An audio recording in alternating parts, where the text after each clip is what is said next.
It's Unsolicited Hot Take with Thrift Behringer, and I have some fired up hot takes. You're not going to want to go anywhere.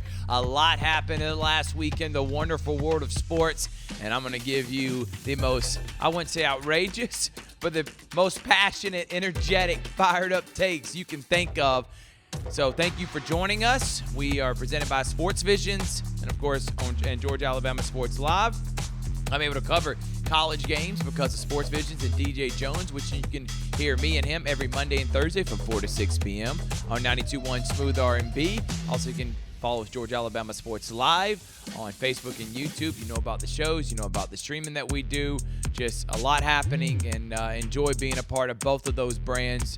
And thank you so much to DJ Jones and everything that he has meant to me. And I'm excited to be here with Unsolicited Hot Take. We're going to obviously overreact to college football, as we always do every time on this show.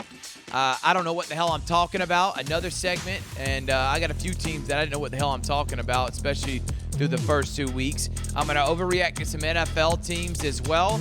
I'm going to have a segment called I Can't Quit You, and there's a team that I can't quit. And it's not the team you think. That's about an hour and a half from where I live here in Columbus, Georgia. And I'm going to wrap it up with, as I did last year, it's called Nerd Alert. And I last week was telling you every champion from the year 2000, 2001. Well, this time I'm going to do 1997-98 sports calendar year. So the 97 World Series, the 97 obviously, college football national championship, the 97 NFL championship, and then transition that to 97-98 NBA season. I'm going to give you who all won those off the top of my head. But let's go ahead and get into it. Let me bring my handy-dandy notebook. Time to overreact. Okay, and I'm going to start with the team that's 30 minutes away.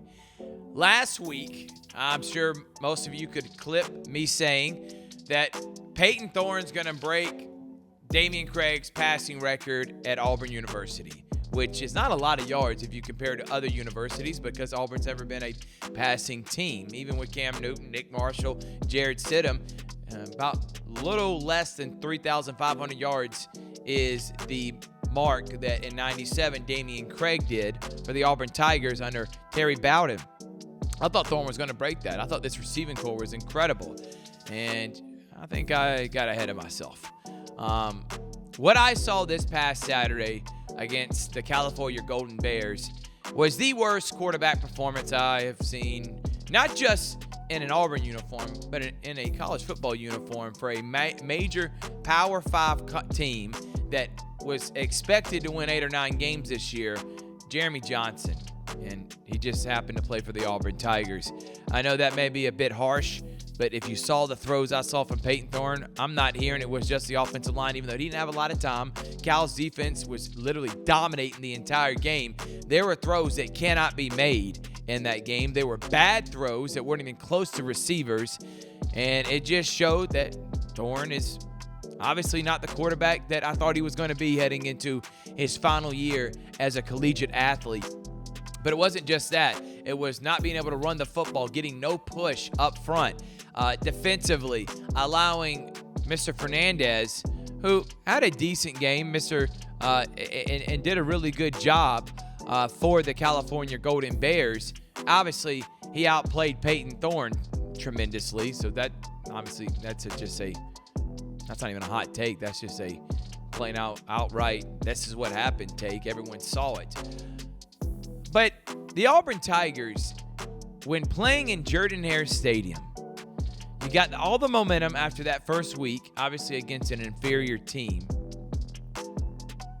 and you put up only 7 points heading into the fourth quarter. Help me explain. Someone explain that to me. And that is Fernando Mendoza, not Fernandez. So excuse me that, but it's Fernando Mendoza who outplayed Peyton Thorne, the sophomore who was not highly recruited. And Thorne, the transfer quarterback from Michigan State, just looked terrible. But it's the fact that the lack of discipline I saw from the Auburn Tigers, not just the turnovers, obviously with You got Jarquez Hunter with a fumble, 4 interceptions from Peyton Thorne. It's bigger than that. There is a problem within Auburn in terms of the fight aspect of it. You have seen, which many people call the voodoo of Auburn. When you play at Jordan-Hare Stadium, something always happens. When does it happen? When's the last time something weird happened at Jordan-Hare Stadium in favor of Auburn? It's been since Gus Malzahn. The last 2 times they played Alabama in Jordan-Hare, the voodoo went towards the opposing team, not for Auburn. So I'm wondering, because of the losing ways and the Auburn fans getting restless and seeing a mediocre team that has not even been close to a contention team since 2019, that Auburn fans are, once they start seeing the turnovers, you start hearing the grumblings, they know what's about to happen. So it's hard for them to stay within the game, and they did their best. I'm not calling the fans out for this.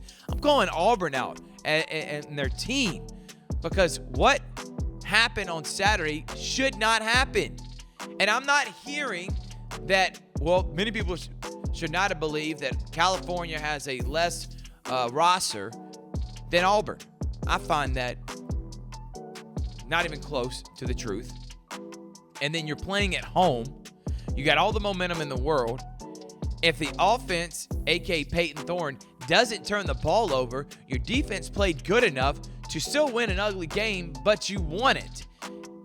You cost yourself because Hugh Freeze has now put all his eggs in the basket of Peyton Thorne. I was talking with Mike G on the Sports Visions radio show, and Hugh Freeze, I guess, is going to go down with Peyton Thorne. I'm not saying he's getting fired. I'm saying at this point, can you not look in the mirror and say, I made a mistake? He should not be the starter for my football program right now. He is obviously not a high-level D1 quarterback. The anomaly was that 1 year at Michigan State, and there's no way he's getting it back. I don't care how prepared he is, how hard of a worker he is, and how good of a leader he is.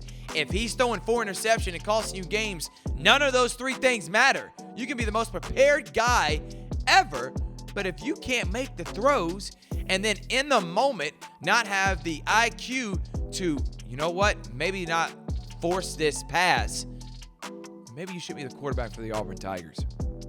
And we heard all offseason about how good he is. And, Hughes wanted to, kind of backtrack, saying the offensive line didn't give him enough time. Sounds like Deion Sanders in the Colorado Buffalo. But Peyton Thorne, there's a bigger outlining issue, which is I think he's overrated. And if Auburn wants to salvage this season, I don't think you can keep him at quarterback.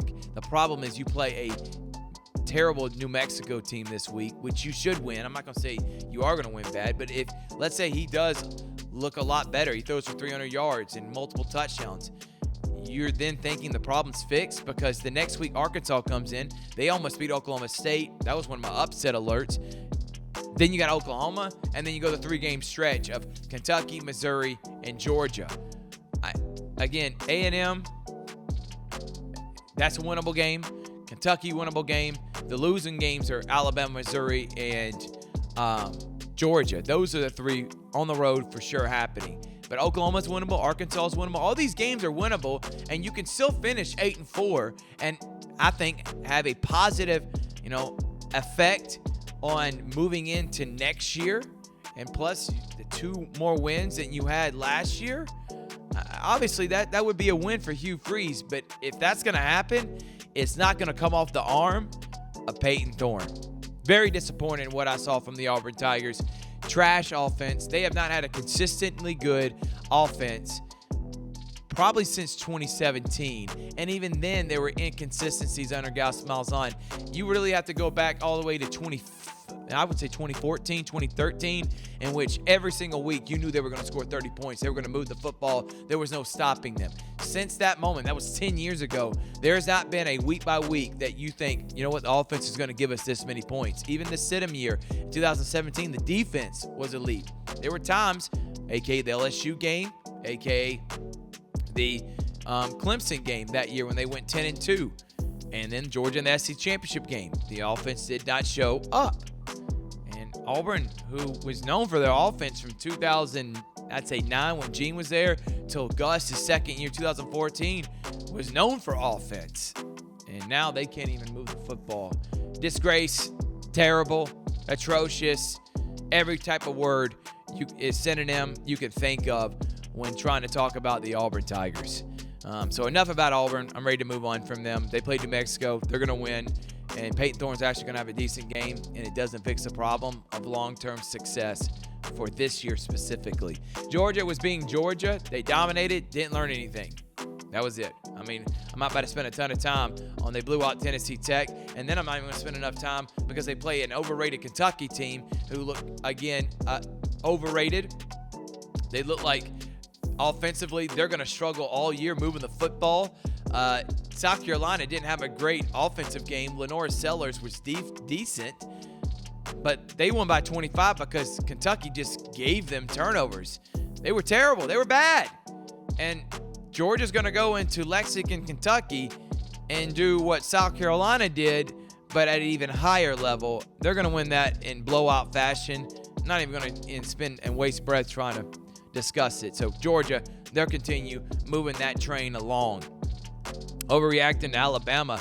Question mark. That was a close game against South Florida. And I know the scoreboard said 42-16, but everyone was biting their nails if you're an Alabama fan the night that Nick Saban was celebrated for Saban Field being named after him.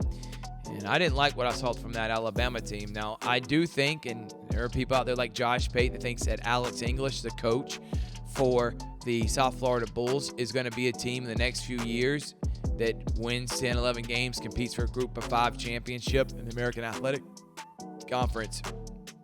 But Alabama's still more talented, and that was at home. Now they go on the road.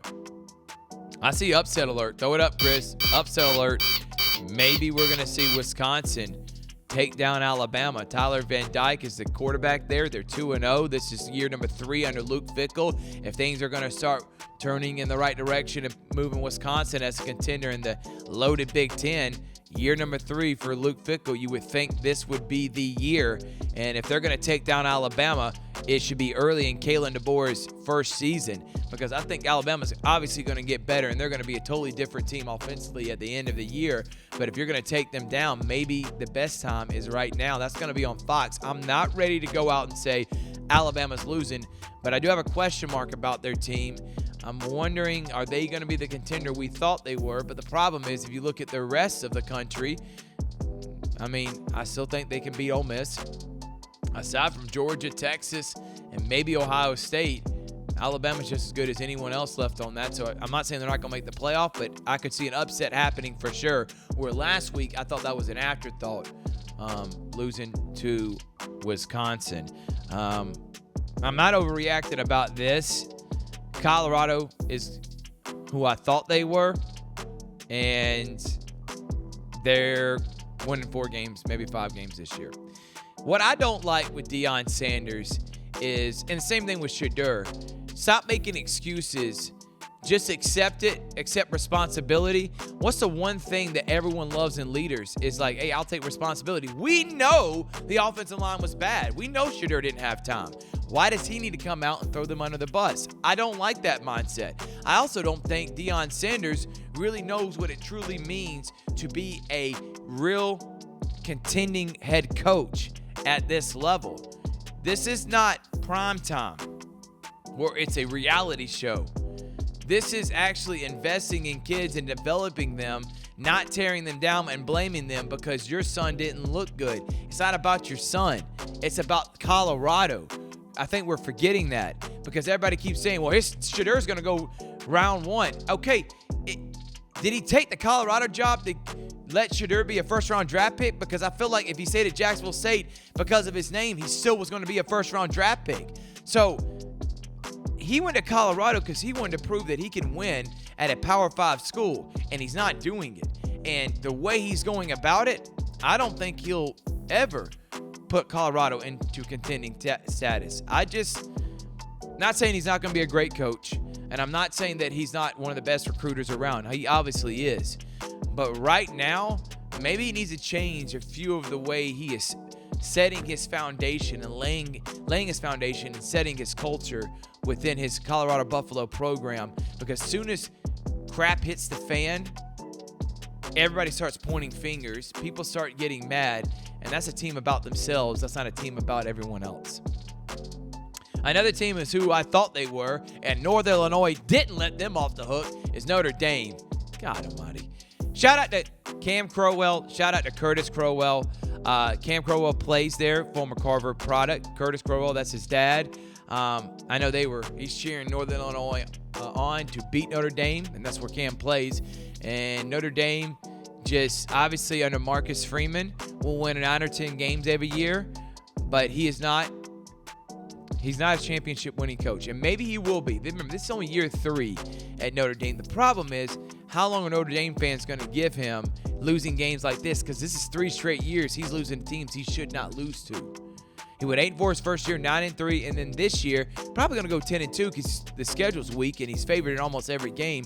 The other loss I think is going to come against USC, but losing to Northern Illinois at home when you're a 28-point favorite, that's worrisome. It's always also worrisome that the offensive coordinator, who, by the way, was almost the Broyles Coach of the Year last year for LSU and had a Heisman Trophy winning quarterback in Jaden Daniels, Mike Denbrock, he's struggling right now. And is that because of the quarterback situation? Is it because of, Marcus Freeman saying this is how our offense is going to be?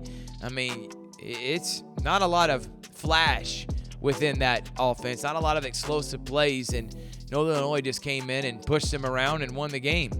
Notre Dame is exactly who I thought they were. They were going to be a team that I didn't think would make the playoff, and if they did, it's because of a weak schedule, and I don't think they're even close to being near a Texas and Ole Miss, a Georgia, Ohio State, or even an Alabama. Texas dominant. I called it. I said it on here. I told y'all Texas was going to go in and bully Michigan. I'm not hearing that, Michigan likes to ground and pound, use that big offensive line like they did Ohio State in previous years and last year. This is not the same Michigan team, obviously. They don't have a lot of NFL talent right now starting, but eventually that could turn into it with their developmental system. But obviously right now, they're going to struggle this year. They're going to go 7-5, 8-4, as I made mention last week. And Texas came in and just took their lunch, took their girlfriend and said, see ya, and then made fun of them while they're walking out. That's what Texas did. They pantsed Michigan. They went into the big house, raucous atmosphere, and it was over with in the first quarter. LSU. This is I don't know what the hell I'm talking about. And obviously I don't know what I'm talking about with LSU. Nichols, they won 44-21. The defense still looks suspect. The offense have a tough time moving the football. This is not a contending team, and I don't think they are going to be this year. They're going to go 8-4, 7-5, 9-3, and then people are going to start wondering, is Brian Kelly the right guy under LSU? This is worrisome. Now, I will go eat crow if Brian Kelly does turn this around, because if there's only a few coaches that can do that, he's one of them with this schedule that they play. But the first 2 weeks makes me think this is a 7-5, 8-4 team. And then South Carolina. I said Shane Beamer was going to be fired, and he just told me to go eat crow and that I don't know what I'm talking about. I think South Carolina will be a decent team this year. They'll be competitive in every game they play in. And I honestly think they're going to beat LSU this week at South Carolina. They're going to be 3-0 and ranked. I thought he was going to be fired. He's about to be 3-0 and ranked in the first 3 weeks. So if you told me and South Carolina fans they were going to go 8-4 this year, I'd have laughed in your face saying, what South Carolina team are you talking about? But I overrated Kentucky, overrated LSU. They beat both of them. They're ranked. Why can't they compete against some of the other teams in the SEC? So obviously I was wrong about them. Looking at what's happening this week, not a lot of big games. Alabama, Wisconsin, that's going to be a big one happening.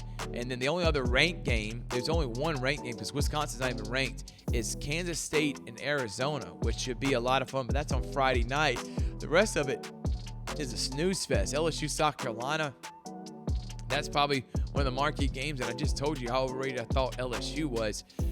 This week's not a good week for college football. So outside of Friday night, Kansas State, Arizona, and then 12 o'clock, Wisconsin, Alabama, the rest of the games, But this is the week where Kirk Herbstreit says crazy things happen. It's the weeks that you think are going to be snooze fest in which there's a bunch of upsets. So I wouldn't be surprised by that.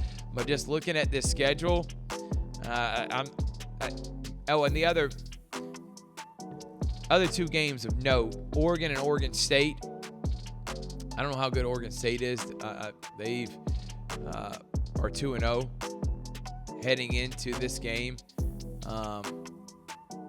And Oregon obviously had to pull it out of their butt to beat Boise State, which I said there could be an upset on here. I wasn't willing to go with it, but Oregon State, people thought they would win the national title. I'm not feeling that right now.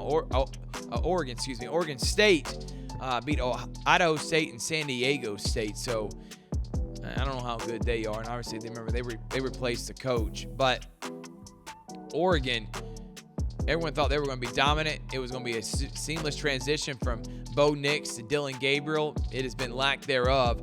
They barely got past Idaho, and then it took last effort for them to beat Boise State. So would not be surprised if they lost to Oregon State. I think they'll win another close game, but then I think what's going to happen is a game against USC or Ohio State coming up is going to be promoted as a top 10 matchup between two contending teams, and Oregon's going to lose by 20 points because I think that's where they're heading, and I don't think they're a team that's going to be the last 4 to 8 teams left when season's coming to an end. And the other one is Boston College. How about that? Billy O'Brien has BC ranked. Shout out Kai Robichaux from the Glenwood Gators, their leading rusher. They go to Missouri, who, if you look, they're ranked number 6. I think Missouri wins this by 2 touchdowns, but this is Missouri's first real test of the season. And if Boston College does manage to go into Missouri and beat them, now you got to start saying, are they a contender with Miami to win the ACC in Bill O'Brien's first year as the head coach? And then you got to put him as in like coach of the year category. I don't think they're going into Missouri and winning, and I think Missouri is going to dominate them. But if that outcome does happen, then you got to start asking yourself, Bill O'Brien, really good college football head coach, is he going to be a sought-after commodity for any of the other big-time jobs? Even though he's only been at Boston College, this will be year 1. You've seen guys move after 1 year, especially if they're coming off an incredible season, which Boston College looks like they may be in store for this year. Nebraska and Dylan Raiola, love what I saw from them. I told you they're going 9-3 that first week of Unsolicited Hot Take. They're making me look like I know what I'm talking about. And then the AP top 25, you got Georgia, you got Texas, you got Alabama, you got Ole Miss, you got Missouri. 5 teams in the top 10.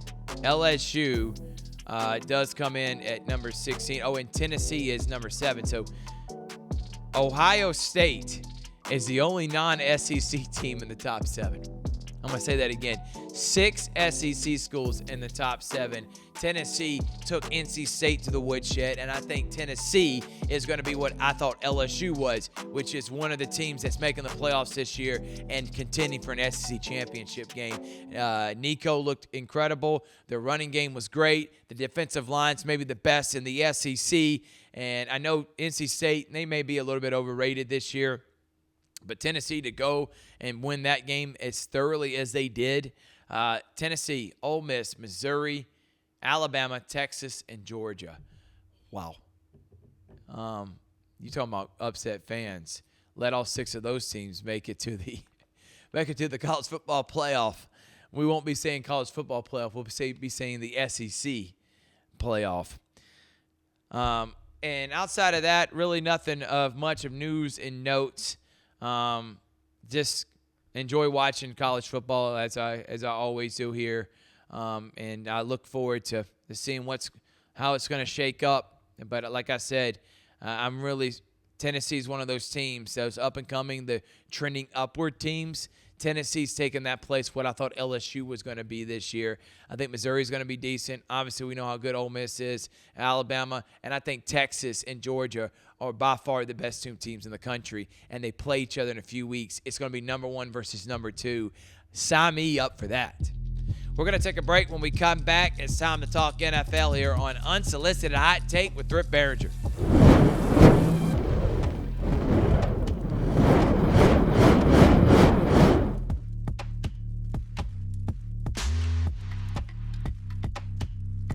Cool myself off with all those hot takes here on Unsolicited Hot Take, and we'll start it with the Falcons, because the Falcons are gonna Falcon all the time, and I'm done. Kirk Cousins, of course, that would be his first performance after this mega deal and join and draft Michael Penix. Obviously, scoring 10 points offensively is what we want to see from Zach Robinson. I mean, did you expect anything different, Falcons fans? You shouldn't even be shocked or surprised. I will say this. Steelers have the best defense in the NFL. TJ Watt's unblockable. Nika Fitzpatrick's an all-pro. They're great.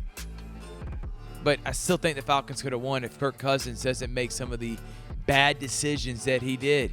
Another game that we've seen a Falcons quarterback cost this team. And now you're already hearing put Michael Penix in. He's not playing. They're not putting him in at all. But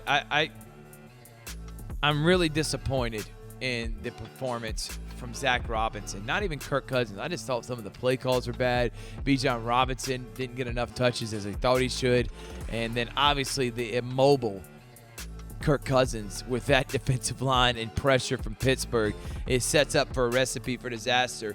But the next week's not going to be any easier against a good Eagles team who just beat the Packers. And then you're on the road. You're going to be 0-2. And then what happens is Baker Mayfield, which I'll talk about in just a moment, it looks like he's going to be the best quarterback in the division. I'm so sad for Kyle Pitts, Drake London. These guys can't get any touches. I mean, I've given up hope these guys are going to get over 1,000 yards. 1,000-yard receiver where? Not for the Atlanta Falcons. This is a typical Falcon performance. I'm going to chop it up. I'm going to try to come out this optimistic. I'm not going to be pessimistic. I'm going to be optimistic and say the Falcons played a really good Pittsburgh team, and they'll be better this upcoming week. But in the back of my head, I think this is going to be another strange and stressful season for Falcons fans. Just not being able to move the football, and then when you do get momentum to move the football, you make bad mistakes, and then you didn't give up a touchdown. It's not like Pittsburgh's offense was any better. You just did everything to lose a game instead of trying to win it. And that's where I'm like, if you're Zach Robinson, you would think, is it a Zach Robinson play calling? Is it Kirk Cousins is not as good now, and obviously he's timid with the coming off the Achilles injury? There's a lot of factors that go into this, but just a sad situation after that first week coming in as one of the more hyped teams in the NFL, and then you pretty much prove everyone why you're maybe overrated. Same within the division, the Bucs. Remember when Deshaun Watson was traded by the Browns for 3 first-round draft picks? Watson looks terrible right now, and they're saying that maybe they should start Winston. So you traded 3 first-round draft picks for a guy that is a shell of himself, and the guy you did have put up over 300 yards, had the best passing game out of any quarterback in the NFL last week. That's Cleveland Browns for you. And they were a team that I thought were going to win the division. I don't know what the hell I'm talking about. I came guns blazing last week with the Browns, and they showed the heck am I talking about. But Baker Mayfield, man, this guy's been doubted everywhere he's gone, and he's just proven them wrong. The Bucs, I think, have the best roster. They got the best quarterback, and I think they're, and as they should be, the prohibited favorite to win in the NFC South. They just look really good on Sunday. The Saints, overrated. Panthers suck. And is Bryce Young the answer at quarterback? I don't know. I don't know if it's a culture problem and a team problem like the surrounding cast around him, or is it maybe Bryce Young is not as good as we thought he was. But to lose to 47-10 or 17 or whatever it was in week 1 with another third time having a new head coach, that's troublesome. And I think this is more than just a overall roster problem. I think maybe Bryce Young isn't the answer at quarterback. The Eagles look good against the Packers. And, of course, not Jordan Rodgers. That is Aaron Rodgers' brother. But the quarterback for the Packers, he got hurt in that game because they're playing in a foreign country. And you heard J.J. Watt come out and say that they have their fields made for soccer players. They don't have their fields made for NFL guys, and that's why you saw Jordan Love get hurt. They do have Malik Willis, who was a first-round draft pick a few years ago for the Tennessee Titans. But I think the Packers, who I was really high on making the playoffs this year, I don't know how good they're going to look against Indianapolis. The Packers may be in trouble now with Jordan Love being out for quite some time, but the Eagles look really good, and I think the Eagles are going to take the Falcons to the woodshed. We'll talk about that. That's going to be on Monday Night Football. Game of the week this past week was a preview of the NFC Championship game, the Rams and the Lions. Jared Goff looked like what I thought was my preseason NFL MVP pick. He looked like that. Matthew Stafford showed everyone he's not old, and he can make throws that only a handful of quarterbacks can make. And these two teams are the best two teams in the NFC. And I think this is a preview of the NFC Championship game. It was high-level coaching. It was high-level playing. It was just overall an incredible game. Thoroughly enjoyed watching it. Obviously went to overtime, and these two teams met my expectations for what should be the NFC Championship. I can't quit you, Jets. I know Aaron Rodgers didn't look great, and 49ers, bullied them around on Monday Night Football, but it is the 49ers. They were on the road. I'm not quitting on Aaron Rodgers and the Jets yet, but obviously there's some chemistry and issues within the receivers and Rodgers and having enough time, but I'm going to chop it up to that's just the 49ers' elite defense, and that the Jets will look better when they're playing someone other than that kind of defense. So I'm not going to quit on them yet. I overreacted to the Cowboys. Now that Jerry, who's toyed with me and everyone else in the media, Dak Prescott and the Cowboys, they're probably going to make the playoffs this year. I was wrong on them. They could have beat Cleveland by 40 points. It was over with in the first half. They won at 33-17, but the second half, they were just walking around, just going through the motions. I think the Saints are overrated, and I'm not ready to say they're a contending team. I think the Panthers are just that bad, but I really like what I saw from the Dallas Cowboys for sure. Bills won against Arizona, and Josh Allen, another guy that I think could contend for an MVP this year. If you look at this upcoming week, the game of the week I think is Bucs and Lions. That's going to be, remember last year's divisional round series that Lions won 31-23. It was a close game, closely contested game. I think this week's going to be the same thing. I think that is the game of the week. I know 49ers and Vikings, both of them are 1-0, but I think the Vikings, again, you got to take a grain of salt for week one, because if you overreact in week one in the NFL, you're going to overreact every single week. Because the Patriots beat the Bengals, and I don't think the Patriots are going to win 5 games this year. So I don't. Let's slow our horses. Let's slow our roll. But I will tell you, I like what I saw from the Bucs and Lions, and I can't wait to watch that game this upcoming week. Bills and Dolphins, that's happening tonight. I think Bills win that, and I think the Bills and Dolphins are going to be the cream of the crop in the NFC East, but I only think one of those teams make the playoff because I think the Jets is the other team. But Tua Tagovailoa threw for 300 yards. He did this last year, so it's like he was on pace to, throw for 5,000 yards and be an MVP consideration. Then he gets hurt, so it's like I don't know what to think in the first couple of weeks because we've seen this same story written over and over and over again since he's been the quarterback of the Miami Dolphins. But I'm gonna say, good win for them. James Cook is a great running back for Buffalo that allows them to have a premier back under Josh Allen, and I think the Bills has a more balanced offense than they have since Josh Allen has been there, because they've never had a really great running game, and now they do with him. Bears and Texans is the NBC night game. The Bears won a game without scoring an offensive touchdown, and Caleb Williams didn't even throw for 200 yards. So the Texans are going to win this by 2 touchdowns. The Bears beat a bad Tennessee team when they were down 17-0. So just because they're 1-0, don't think that this game's going to be close. It is not. Mark it down right now. I think the over-under is Houston by 6. I'd take that over right now. I think they would definitely win by more than 6 points. And the Falcons are 6.5-point favorites to the Eagles. I think they lose by 2 touchdowns.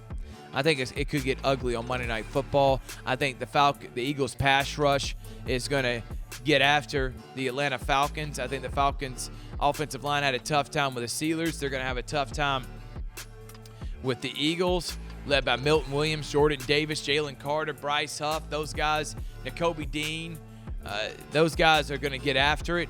And Falcons are going to lose 31-17 around that. They're going to be 0-2. And now you're going to start hearing, fire Kirk Cousins. Bring in Michael Penix. Fire Kirk Cousins. Penix is trash. We're going to have a segment after I take a break called Crazy Chris.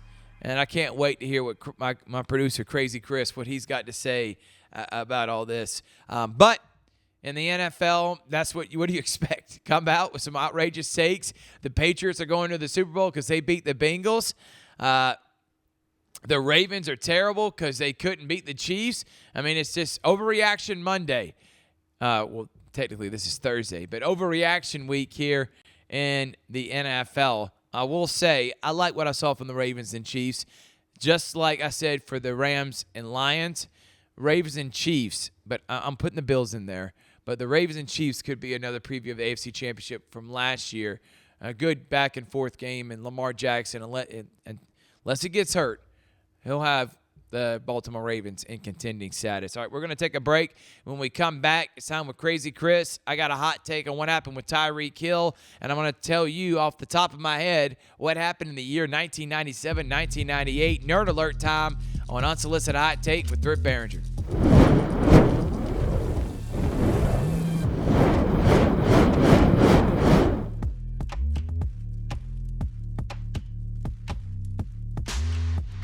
Welcome back to Unsolicited Hot Take here with Thrift Behringer. And we're going to bring him on. It's Crazy Chris. Chris, are you ready to bench Kirk Cousins and put in Michael Penix? What do you got from the NFL? I know that's where you're pretty much fired up on, aren't you, Crazy Chris? First off, let me dedicate this segment to our good friend, Richard Holdridge.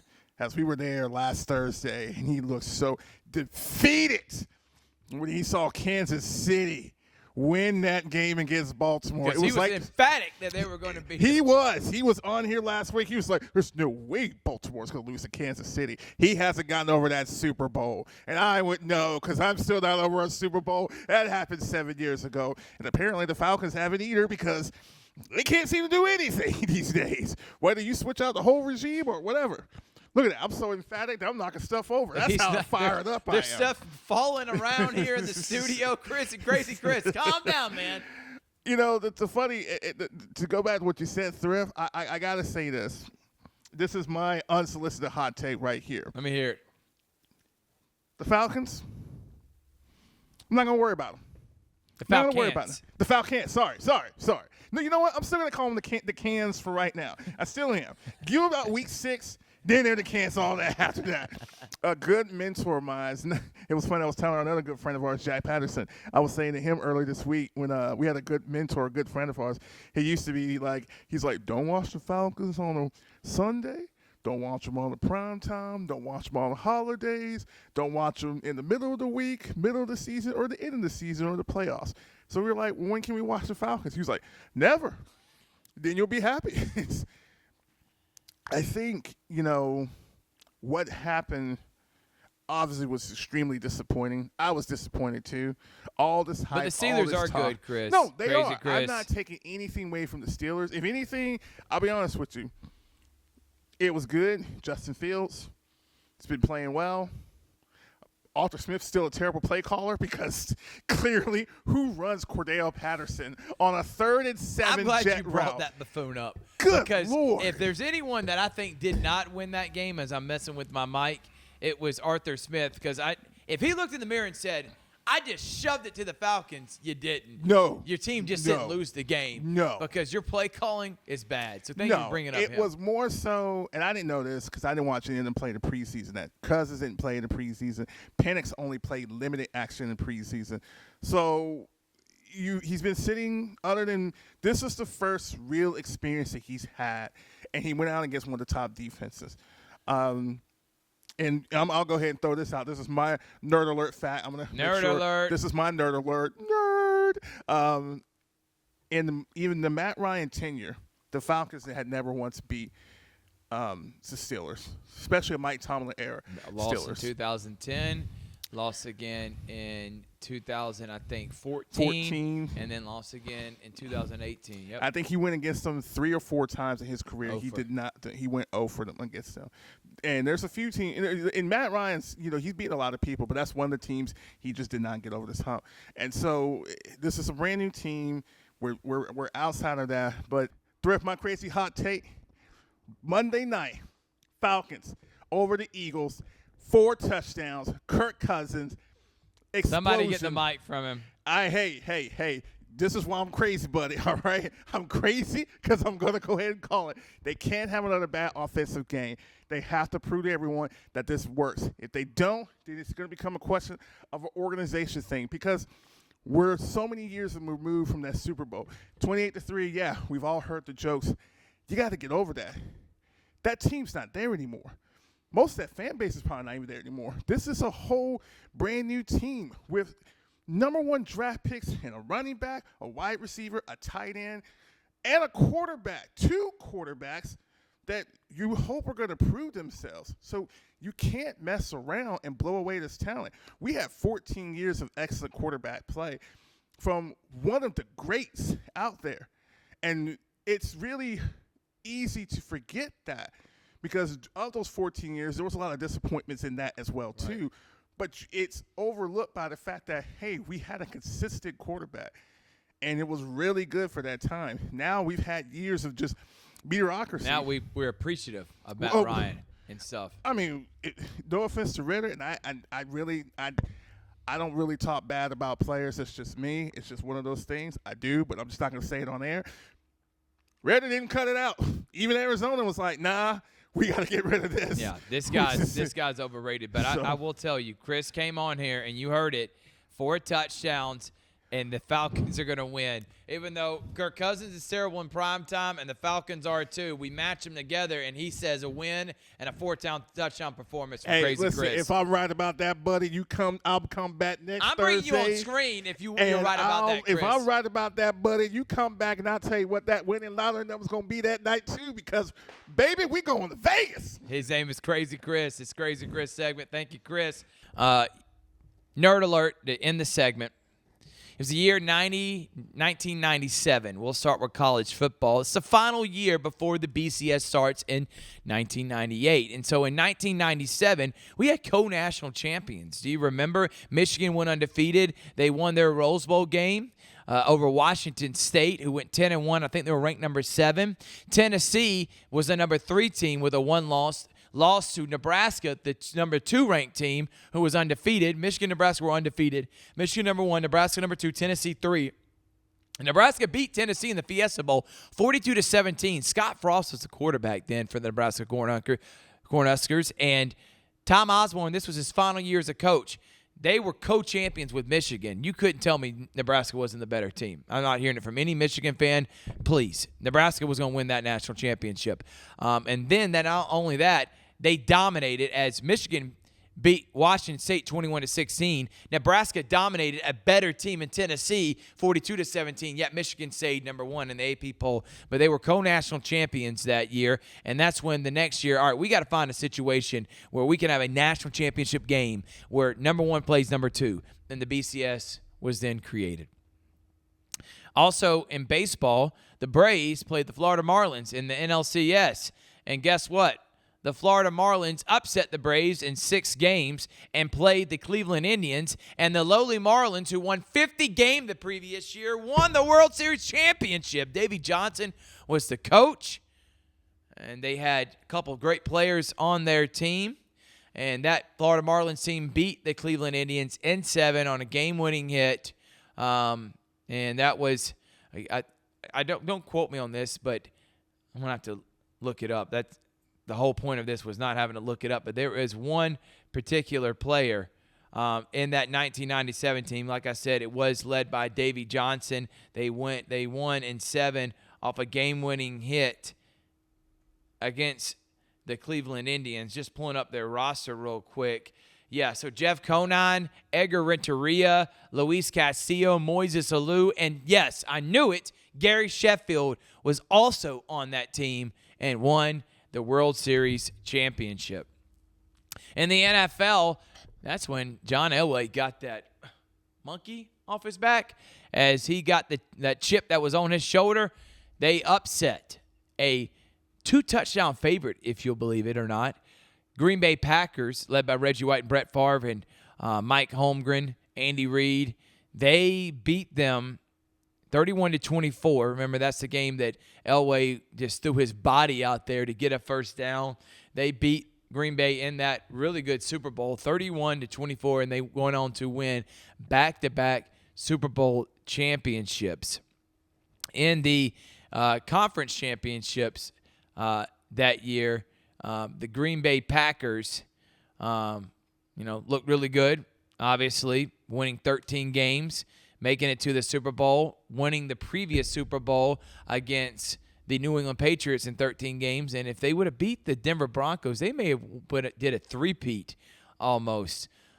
Also, in that same year, we're talking about baseball, we talked NFL, we talked college football. How about the NBA? That was the final year of Michael Jordan and the Chicago Bulls as they beat the Utah Jazz in 6, and that's the game that Michael Jordan did the crossover on Byron Russell and hit the game-winning shot. But it was the layup, strip steal of Karl Malone, then pull-up shot. It was a 3-play sequence that solidified Michael Jordan as the GOAT and him winning his 6th world championship ring.